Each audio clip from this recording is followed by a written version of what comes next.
Morjesta. Kyllä nyt kelpaa retkeilijän olla ulkona, kun aurinko paistaa, on pieni pakkanen ja taivas on aivan sinisenä ja ilma on kirkasta ja raikasta.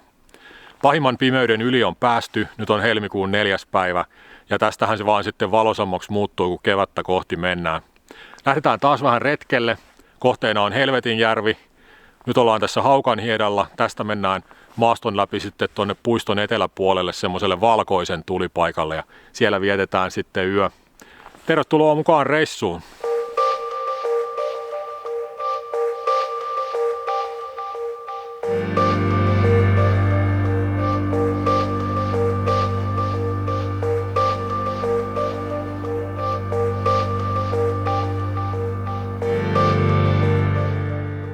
Tämä onkin varmasti monelle tuttua maisemaa. Tämä on Haukkajärvi tässä ja tässä on pitkä hiekkaranta ja tämä on tosi suosittu paikka kesällä. Nyt on hiekat vähän jäässä. Tässä rannalla on pari tuommoista tulipaikkaa ja sitten tuolla rinteessä ylempänä on tuommoinen keittokatos. Tämä on kaikki sitten yhtä telttakylää tässä kesällä, että täällä on aikamoinen hulina monesti, että ei mikään rauhallinen paikka. Teltan naruja menee pelkästään jo niin moneen suuntaan tossa, että on vaikea päästä läpi.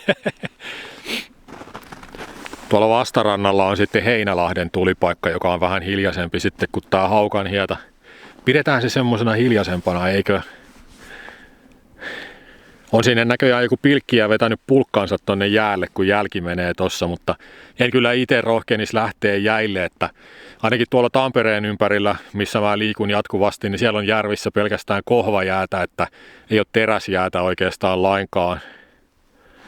Jos joku ei tiedä tai on päässyt unohtumaan, niin teräsjäällähän tarkoitetaan siis sitä ihan tavallista jäätä, sitä kirkasta, lasimaista, kovaa, läpikuultavaa jäätä. Ja sen rakenne on tosi tasainen ja luja, ja siitä sanotaan, että 5 senttiä teräsjäätä riittää kantamaan aikuisen ihmisen painon. Se on varmasti semmoinen hyvä nyrkkisääntö niin kuin kulkijalle, ja mäkin sitä niin kuin noudatan, mutta kyllähän paljon ohuemmillakin jäillä liikutaan, niin kuin monet luistelijat ja pilkkijät tietysti tietää. Mutta sittenhän vesille ja jäille muodostuu kohvajäätä ja se on ihan eri tarina. Se on niin kuin jäätynyttä loskaa siis käytännössä. Se on semmoista maidon väristä jäätä ja se on niin kuin rakenteeltaan sit paljon heikompi kuin teräsjää. Että sitä pitäisi olla vähintäänkin tuplasti sitten teräsjäähän nähden, että sinne kannattaa lähteä kuljeskelemaan. Sitten vaan liikkeelle. Suunnitelmissa olisi hyvin suora reitti sinne valkoiselle, että ensin vähän matkaa tietä pitkin tästä, sitten maaston puolelle ja siinä kulkee tommonen pitkä maaston muoto, tommonen kuru tai notko useamman kilsan matkalla ja sitä seuraamalla pääsee sitten tommoselle itä-länsisuuntaiselle polulle, joka vie sitten valkoisen tulipaikalle.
Lumikenkien kanssa tulee kyllä aina hiki. Joku 150 metriä vissiin ehdin tulla. Niin nyt on jo todella lämmin. sukset olisi paljon taloudellisemmat, mutta nyt toi lumen korkeus on just siinä niin kuin hilkulla, että kivet ja tommoset on vielä aika esillä, niin mä en halua raapia mun suksia. Mä oon nimittäin pari hiihtolenkkiä kyllä tehnyt näillä main tänä talvena ja tuli aika ikäviä raapaleita suksiin, niin säästän nyt niitä. Eikä sen puoleen, tää on aika tämmöistä vaihtelevaa rikkonaista maastoa ja tiheitä mettää ja näin, niin tämmöisten mäkien kiipeämisessä ja tämmöisessä lumikengät on kyllä ihan niinku omalla tasollaan, että näillä pääsee mistä vaan.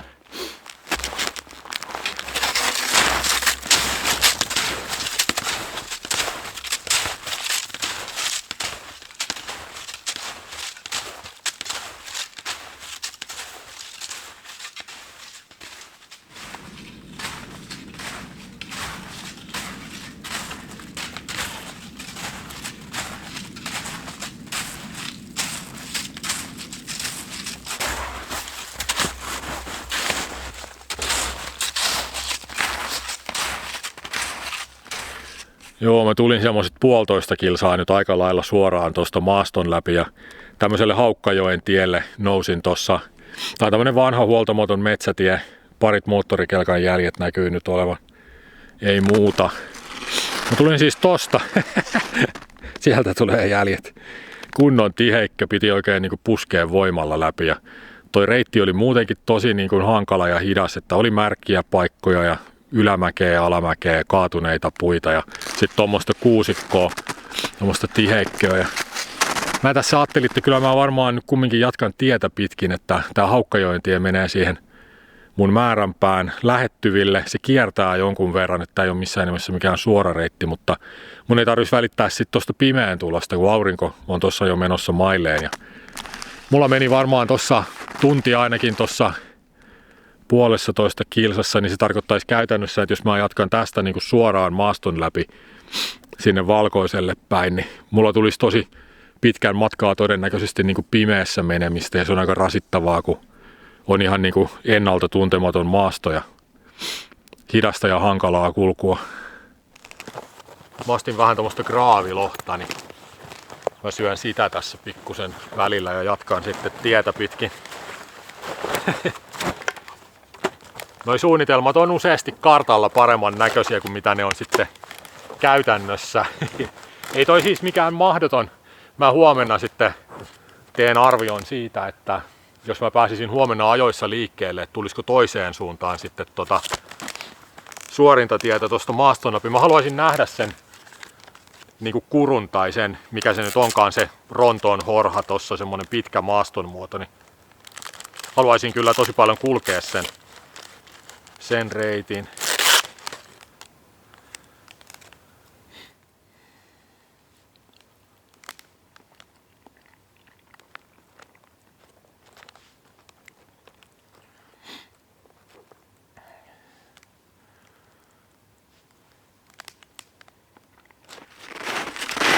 Kuukin on kirkkaana taivaalla. Komeen näköinen.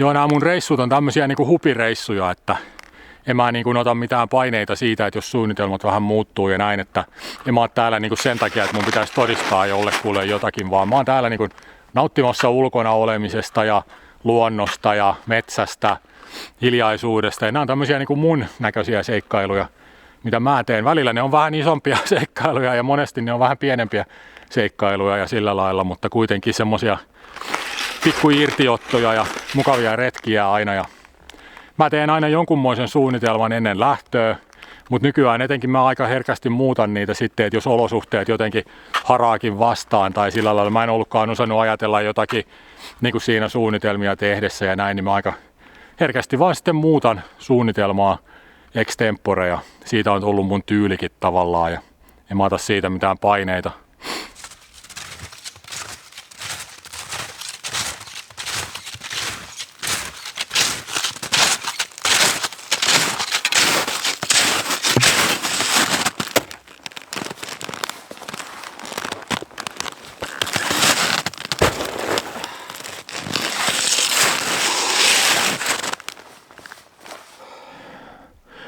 Perillä koskemattoman näköistä on Eipä ole mitään ruuhkaa ollut täälläkään. Kyllä tänne tuli suksenjäljet, mutta se kävijä ei ole ainakaan tehnyt tulia kyllä. Tässä on tommonen vanhan veneen puolikas tällä tulipaikalla. Se on ollut tuossa jo joskus muutama vuosi sitten ainakin, kun itse kävin ekaa kertaa täällä. Oikein tommosen vanhan veneen puolikas, se on ihan musta harmaata puuta.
Mulla on hyvät kanakeiton ainekset tuossa mukana ja nälkäkin on jo, mutta jotenkin sitä vaan taipaleelta tullessa pitää saada kahvia ensimmäitteeksi aina.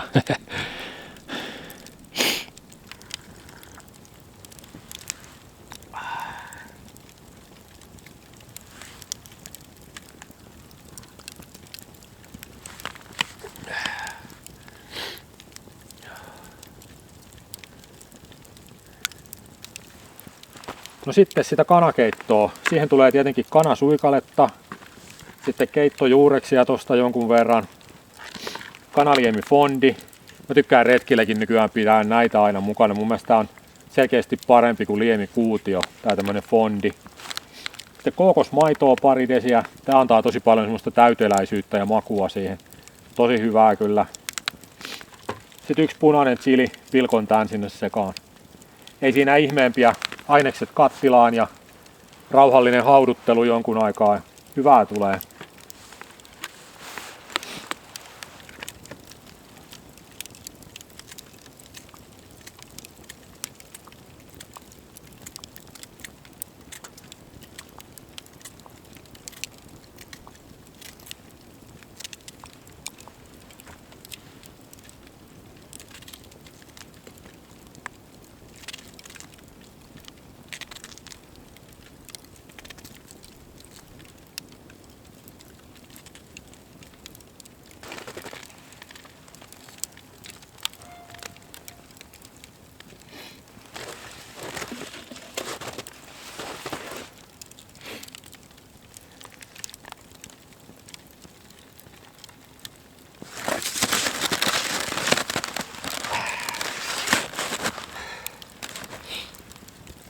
Tässähän alkaa olla asiat taas aika mukavasti. Nuotio lämmittää tossa hyvin ja mulla on tässä todella pitkään hautunutta kanakeittoa. Tää oli tosi kauan tossa. Maistetaan vähän.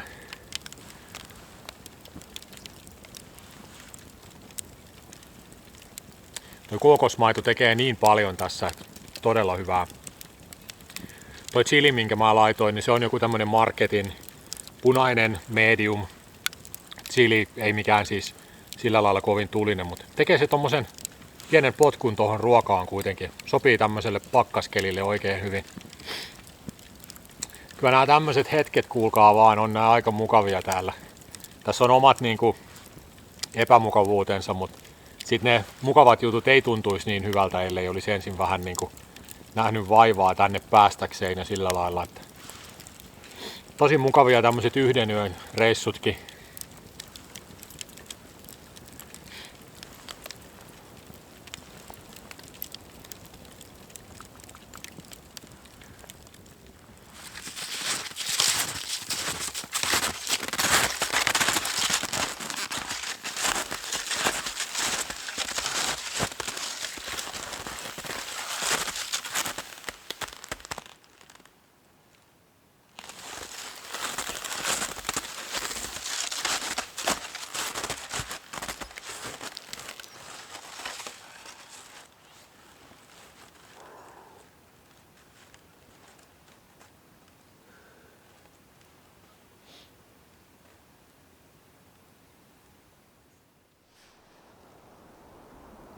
Mulle tämmönen metsäluonto on ihan pikkupojasta saakka näyttäytynyt vähän semmosena arvoituksellisena ja salaperäisenä ja useasti tulee semmonen tunne, niin kuin se metsä olisi jotakin enemmän kuin mitä mä voin vaan niin kuin nähdä tai kuulla, ja se luo myös useasti semmoista seikkailufiilistä ja innostusta, että mitäköhän ton seuraavan mäen takana on tai minkäköhänlainen ton järven vastaranta on, ja se saa mut innostumaan ja lähtemään tutkimaan paikkoja. Mulla, niin kuin monella muullakin ihmisellä, on ollut pelkoja metsään liittyen ja etenkin sitä pimeätä metsää kohtaan, missä sitten olisi tarkoitus yöpyä. Ja luonnon viehätys on kuitenkin aina ollut mulla isompi kuin mikään pelko, ja mä oon palannut uudelleen ja uudelleen sinne luontoon, vaikka on ollut unettomia öitä ja muuta. Ja pikkuhiljaa sitten kokemus karttuu, tieto karttuu, luonnossa kulkemisen taito kehittyy, ja kun meille on tämä järjen lahja annettu, niin kannattaa käyttää sitä, eli voi opiskella asioita metsästä, miten ne metsän eläimet käyttäytyy ja minkä takia ne tekee niin kuin ne tekee. Ja pikkuhiljaa sitten se kokemus ja tieto yhdessä syrjäyttää pelon.